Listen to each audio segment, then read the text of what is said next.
안녕하십니까.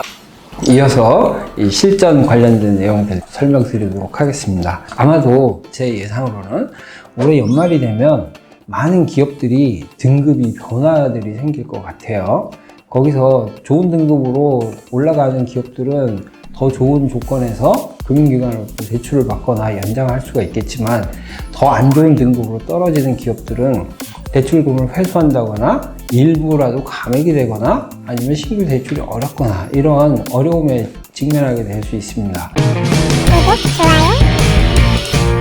그래서 지금부터 그 부분을 계산하셔서요, 가능하면 기업의 등급이 변화하지 않는 수준, 최소한 그 정도까지의 이 매출액을 유지해 나가셔야 됩니다.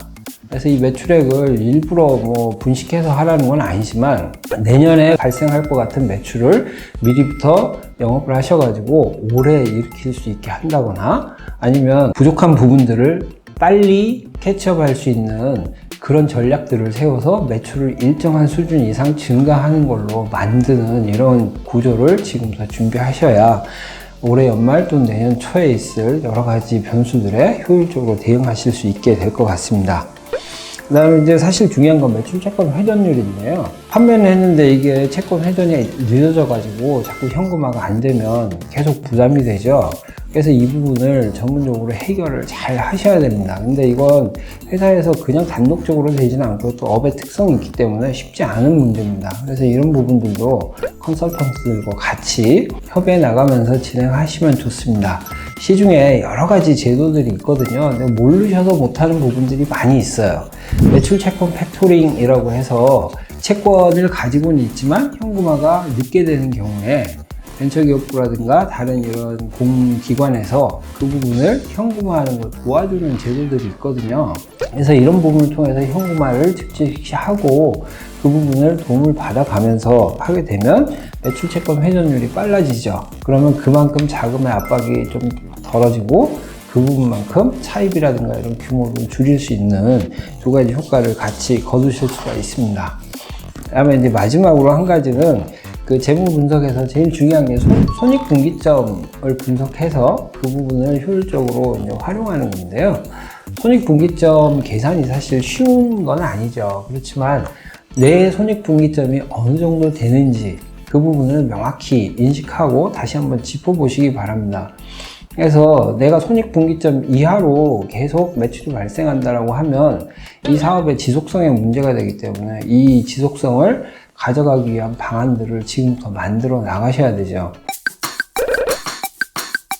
특히 초기 기업들 같은 경우는 손익분기점을 제대로 모르기 때문에 일단 생산해서 판매하고 보자라고 해서 원가도 높고 그 상태에서 적게 판매하기 때문에 고정비용이 차지하는 비율이 높아지고, 그래서 그것으로 인해서 영업을 해도 손실이 나는 케이스들이 많이 생기죠. 그래서 그런 부분들을 해소하는 것도 사실 회사 혼자 노력으로 쉽지 않습니다.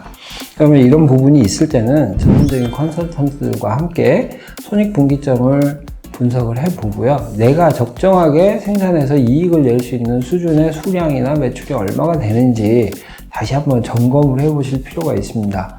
그래서 이 손익분기점을 분석한다는 게 단순히 분석에서 끝나는 게 아니고요. 앞서 말씀드렸던 여러 가지 요인들에 다 영향을 미쳐요. 일단 손익분기점 이하로 판매가 되면 영업이익이 안 나오기 때문에 이자 보상 비율도 안 되고, 그다음에 자기 자본 비율도 낮아지고, 채무 비율도 올라가고, 부채 비율도 올라가고, 이런 영향들이 끼쳐지게 되죠.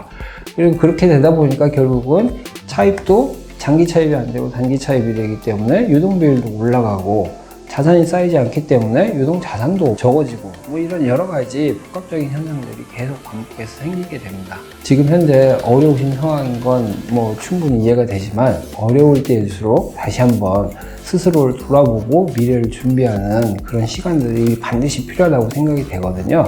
그래서 오늘 간단하게지만 재무 관련해서 대표님들이 지금 이 시기에 하반기를 대비하고 내년에 더욱더 좋은 환경에서 경영을 하실 수 있는 그런 구체적인 방안들 몇 가지를 짚어봤습니다. 감사합니다.